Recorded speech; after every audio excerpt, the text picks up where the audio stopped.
Olá a todos! Bem, hoje é a nossa 16ª aula, iniciando o nosso terceiro módulo do curso. Então, nesse terceiro módulo, nós vamos falar sobre crescimento e desenvolvimento. E nada melhor que começarmos com uma aula de germinação, onde tudo de fato se inicia na formação de uma planta terrestre, claro. Bem, essa é a germinação de sementes, também não podemos deixar de destacar a importância das sementes para as plantas. De fato, as sementes foram um selo, um marco muito importante na adaptação das plantas ao ambiente terrestre, porque de fato ficou totalmente isento à dependência da água para a reprodução. E para o homem, a utilização de sementes é inúmeras. Com certeza, algum de vocês já comeram semente hoje, até o nosso pãozinho nosso de cada dia é produzido a partir de sementes, como o caso do trigo. O nosso clássico arroz e feijão, o trigo, enfim, várias outras sementes. Também é uma fonte de melhoramento genético, já que a gente consegue reproduzir um indivíduo completo a partir de uma única semente. E também para a fauna como um todo, é fonte de alimento para grande parte de animais as sementes. Bem, a semente, botanicamente falando, ela é um óvulo desenvolvido após uma fecundação, mas existem casos de sementes que desenvolvem sem acontecer fecundação, que é o caso das sementes apomíticas, contendo um embrião com ou sem reservas nutritivas que dará origem a um novo indivíduo. Então, botanicamente, a definição de semente é essa, que é botanicamente, a definição de semente é essa, que é um óvulo desenvolvido após a fecundação, contendo um embrião com ou sem reserva. Então, aqui só para mostrarmos, uma sementinha de girassol, na verdade um fruto de girassol do tipo aquênio. Esse fruto dentro dele tem a semente, que recebeu aqui as condições ideais para germinar, que nós vamos ver quais são, e voltou a crescer e deu origem agora a um novo indivíduo. E esse novo indivíduo novamente agora está apto a reproduzir e dá origem a novos frutos, com novas sementes e assim por diante.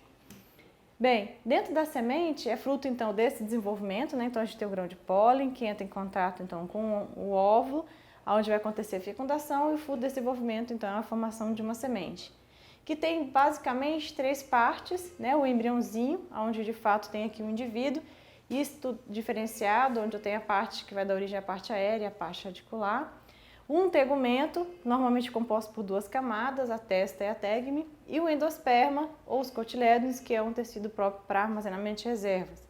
Então, se a gente comparar uma semente de uma dico com uma monocotiledônia, a gente vai observar essa diferença, A monocotiledônia, no caso do milho, o cotilédone está na forma de escudo, nos escutelos. Nós temos aqui as plúmulas no feijãozinho, os 2 cotilédonos, e a plúmula, que vai dar origem à parte aérea, e a radícula vai dar a parte radicular, e assim por diante. Então, a semente é um pacotinho, de fato, de material genético para dar origem a um novo indivíduo, o tecido de reserva para manter esse indivíduo até o seu completo estabelecimento, e um tegumento que confere uma certa proteção mecânica a essas sementes. Quando as sementes estão se formando, elas passam por algumas etapas. A primeira etapa é isso, a diferenciação em embriogênese, que é marcado por uma alta intensidade de divisão mitótica. A maturação, que é o processo de acúmulo de reservas, que acontece nessa etapa.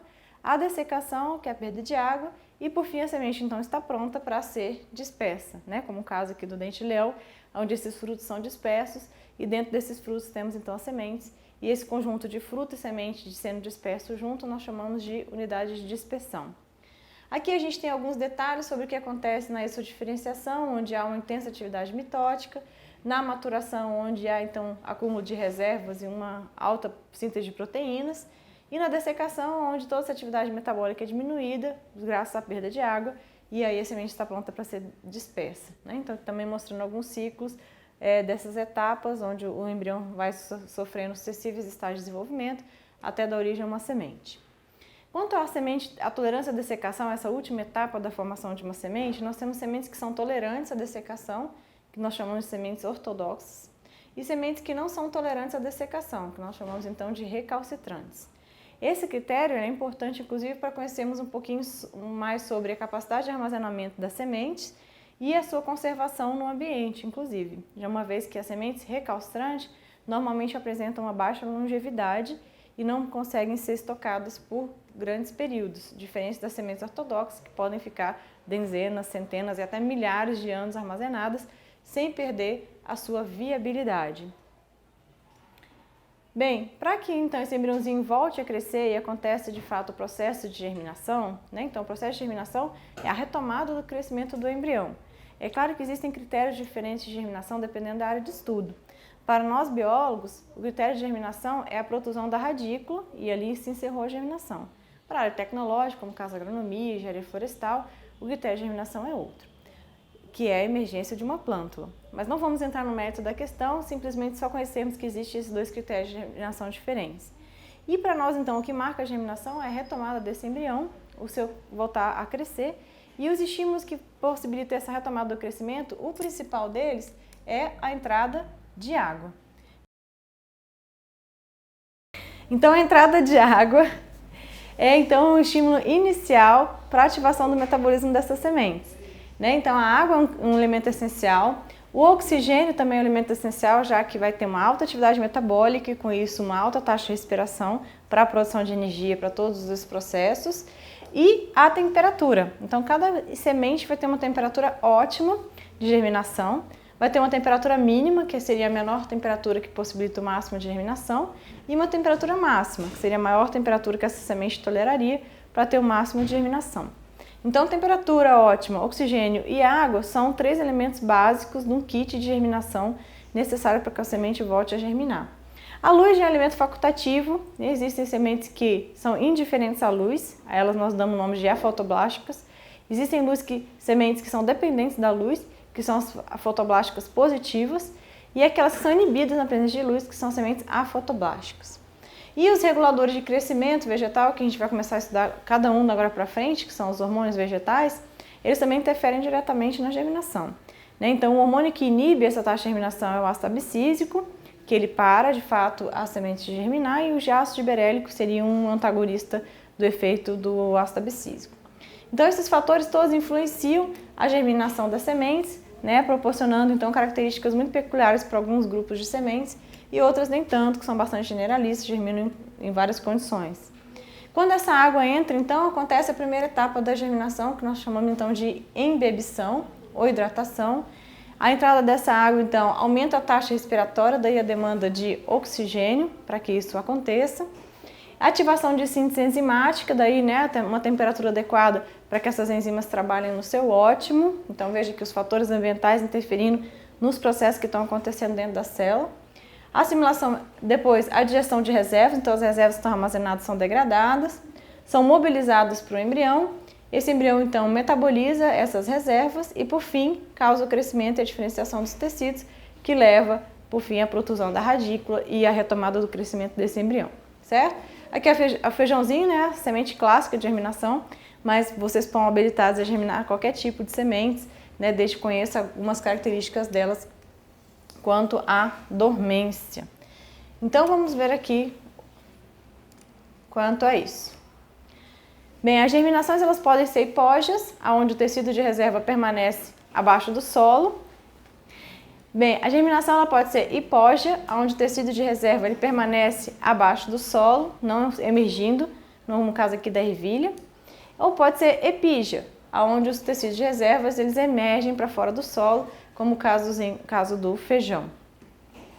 Bem, se a semente não germina, então a gente coloca lá nas condições ideais, luz, temperatura, água, oxigênio, a germinação não acontece, então nós temos indício de dormência. Então, dormência, de fato, é quando coloca a semente em todas as condições ideais e a semente não volta a crescer, o embrião não volta a crescer, a semente não volta a germinar.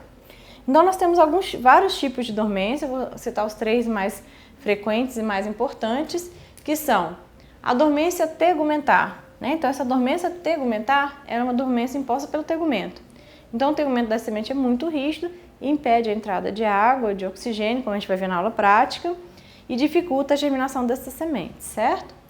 A outra dormência fisiológica, onde essas sementes saem... um dos exemplos de dormência tegumentar clássico, a semente de jatobá.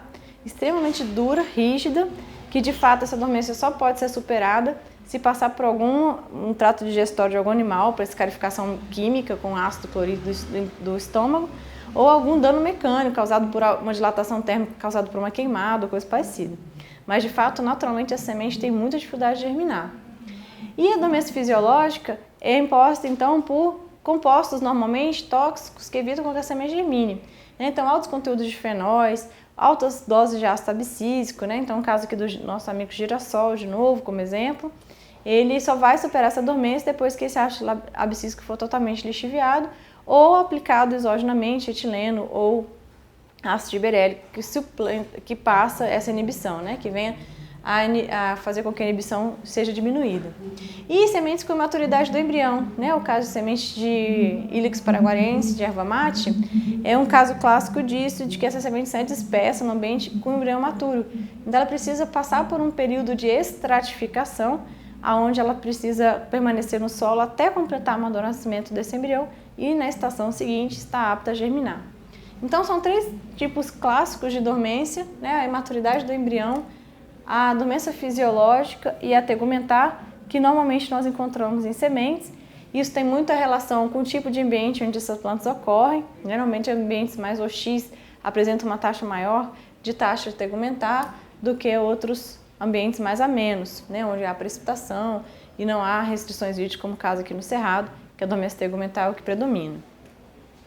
Bem, então a aula de hoje era sobre esse assunto de germinação. O capítulo do livro está extremamente rico, conta informações dos tipos de dormência, formas de superação dessas dormências e exemplos desse assunto, né? Um assunto extremamente diverso, muito dinâmico e muito legal de ser estudado, porque a partir de uma única semente, aplicando vários tipos de tratamento, a gente pode estar analisando aí efeito de luz, temperatura, de oxigênio, né?